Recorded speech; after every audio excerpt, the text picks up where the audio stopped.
So I'm reaching for the dry shampoo a lot more often than normal, and I wanted to show you a dry shampoo that I've tried out that I think is really good, and I wanted to actually show it to you so you could see for yourself. It's called Love, Beauty, and Planet. Are we ready for this? I'm gonna start. I have a hard time not closing my eyes when I spray. It leaves a very, very, very light powdery substance, but not that bad.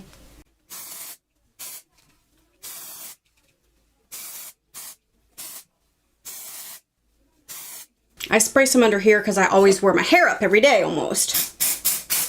I let that set for just a minute or two, and then I run my fingers through it and disperse it.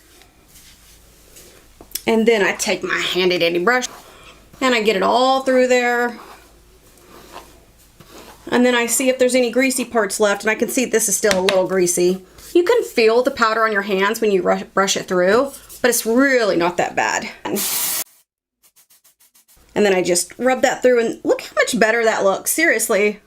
And my hair still feels soft, it doesn't feel crunchy. You know how some makes it feel crunchy? Gives it a little bit of body. Remember how just a minute ago it was very, very dead and sad looking? And now it looks like I took a bath today.